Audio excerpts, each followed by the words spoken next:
Rate కొట్టిండు.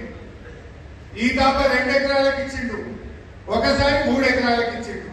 ముచ్చటగా 3 రైతు బంధులు ఎక్కొట్టిండు. రుణమాఫీ అన్నాడు, పావుగా చేసిండు, బాగానే ఎక్కొట్టిండు. ఎక్కొట్టిందా లేదా? ఇక ఏది చక్కగా ఉన్నది. పంటల బీమా అన్నాడు, దాన్ని అటకెక్కి ఇచ్చేసిండు. వాటి కొనవే అంటే వాటి కొనే పరిస్థితే లేదు. ఇక మీ ఉత్తమ్ కుమార్ రెడ్డి అయితే అన్ని ఉత్తర కుమార ప్రగల్భాలే, అన్ని ఉత్తమాటలే. అప్పుడు మస్తు మంచి కొట్టున్నామండి. అడగను కొంటే రైతులు ఎందుకు రోడ్లు ఎక్కుతున్నారు? నువ్వు వడ్లు మంచి కొంటే రైతులు రోడ్డు ఎక్కాల్సిన కర్మైంది. ఇదే నల్లగొండలో చౌటుప్పల్లో రాంగరంగ ఆగిన ఒక అక్క చెప్తుంది, పద్మమ్మ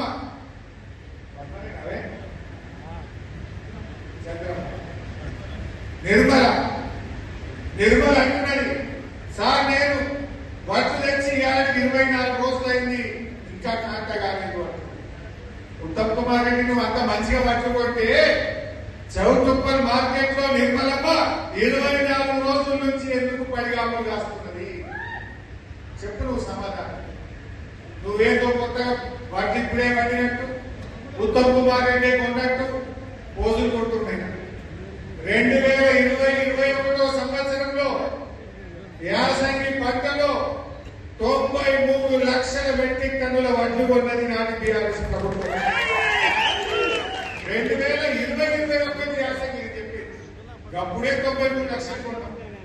నీ గవర్నమెంట్ వచ్చింది నీ 3వ యాసంగి పంట ఎప్పుడైనా 70 దాటినా వాడి ముఖానికి. మేము 93 లక్షలు 2020-21 కొన్నాం. నీ గవర్నమెంట్ లో సంచులు లేవు, కాంట పెట్టే పరిస్థితి లేదు, లారీలు వస్తలేవు, లారీలు వస్తే మిల్లోడు దించుకుంటలేడు. మార్కెట్ అనేమో 2 కిలోల ధరకు, మిల్లోడేమో 1 కిలోల ధరకు. అంటే ఇవాళ ప్రతి రైతుకు క్వింటల్ మీద 3-4 కిలోల ధరకు పెడతా ఉన్నారు. అంటే ఓ ఎకరా మీద 5-6 వేల రూపాయలు రైతులకు నష్టం జరుగుతా ఉంది. 30 క్వింటల్ పడినా 75 సంచులు, 75 సంచులు 3 కిలోల ధరకు అంటే 25 రూపాయల కిలో, అంటే 5-6 వేల రూపాయలు అవుతుంది. 6 వేల రైతు బంధించిన దేవుడు ఎందుకు కానీ రేవంత్ రెడ్డి పుణ్యమాని బ్రోకర్లు మాత్రం 6 వేల రూపాయలు ఎకరం మీద కొంటా ఉన్నారు. 6 వేలు లేదా రేవంత్ రెడ్డి 6 వేలు లాక్కుంటున్నాడు తరుగు మీద. ఇవాళ రేవంత్ రెడ్డి పని అయిపోయింది. అందుకే ఇవాళ ప్రజలు కూడా ఎదురు చూస్తున్నారు. ఈయన ఏం మాట్లాడతారు రేవంత్ రెడ్డి, నేను తొక్కుకుంటూ వచ్చినా అంటారు. రేవంత్ రెడ్డిని తొక్కుకుంటూ వచ్చినావు, బీఆర్ఎస్ పార్టీ మొక్కుకుంటూ వచ్చింది. మేము ప్రజలను దేవుళ్ళు అనుకున్నాం, ప్రజలే దేవుళ్ళగా మొక్కుకుంటూ వచ్చిన వాళ్ళం మేము. నువ్వు సొంత కాంగ్రెస్ వాళ్ళు తొక్కుకుంటూ వచ్చిన నువ్వు. ఇప్పుడు ప్రజలే క్లారిటీ వచ్చింది.